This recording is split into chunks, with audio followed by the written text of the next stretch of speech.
little more? It's fine? Alright. It's a good thing we have musicians that can tell me what to do.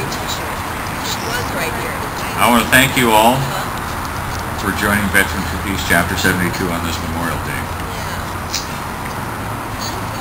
As we gather today on this beautiful afternoon, a passage from the New Testament comes to mind. Blessed are the peacemakers, for they shall be called the children of God.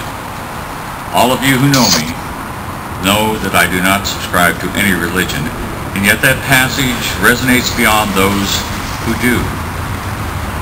Because of the efforts of many volunteers who helped build this space, we stand together at a place of peace.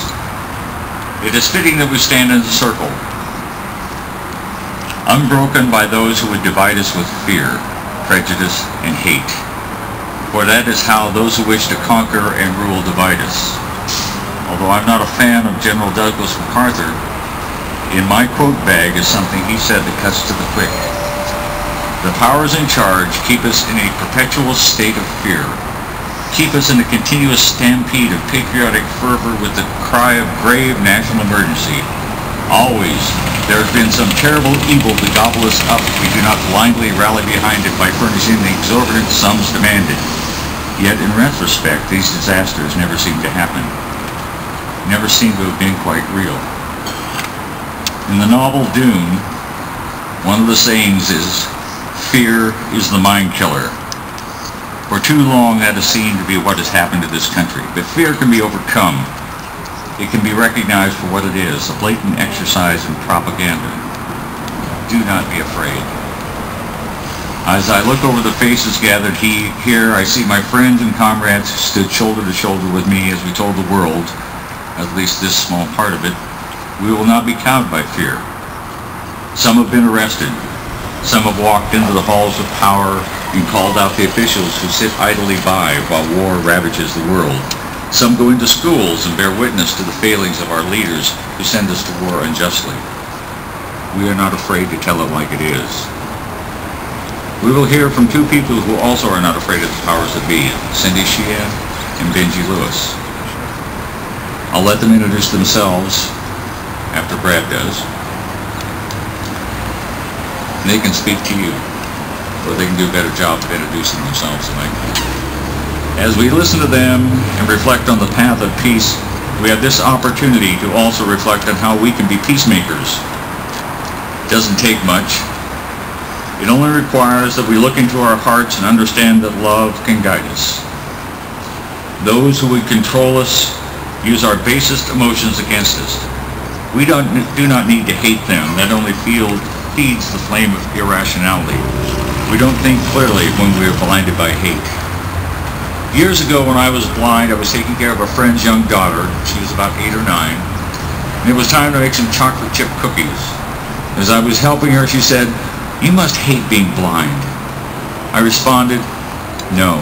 Hate is a wasted emotion that I can't afford. There's better things to do than hate. If we hate, we are no better than them. We don't need to be all kumbaya all the time. We just need to work from a position of kindness and love that disarms the opposition." I opened with something from Matthew 5:9. Let me close with something from an entirely different source, Talbot Mundy, an author from the 1920s. The gods are not exactly lazy, but they are self-respecting and refuse to waste good mystery on work that we should do ourselves. Brad Perkins, would you like to introduce our two speakers?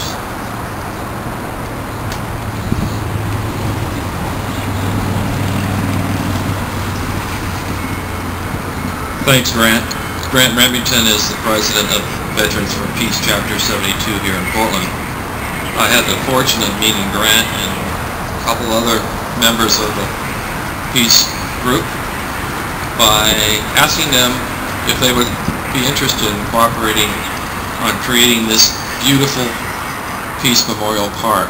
That was 4 years ago. Since then we've had 4 plantings. It's a result of 500 hours of work right here. It's just a phenomenal location in the heart of the city of Portland. We are able to memorialize not just the veterans that have died during the wars of the past, but all people, all civilians that are caught up in the ravages of World War II. It has changed a great deal since World War I. World War I, 95% of those who died were guys that were fighting in the war. Today, 95% who die in wars are civilians. Keep that in mind when you have a moment of silence today somewhere that you feel appropriate to remember all those who died in war. I am fortunate today to introduce Cindy Sheehan, who to me symbolizes courage.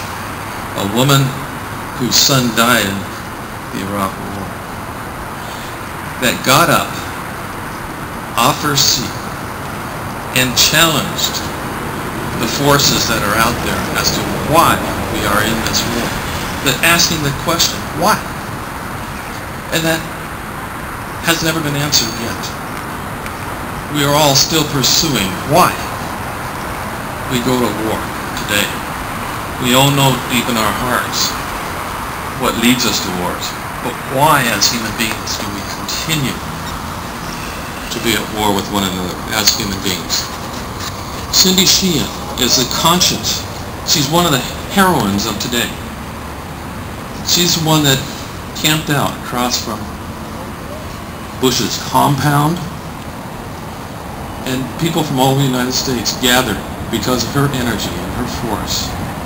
If only we can do that same thing sometime in our lives, that we have the courage to fight these injustices of war.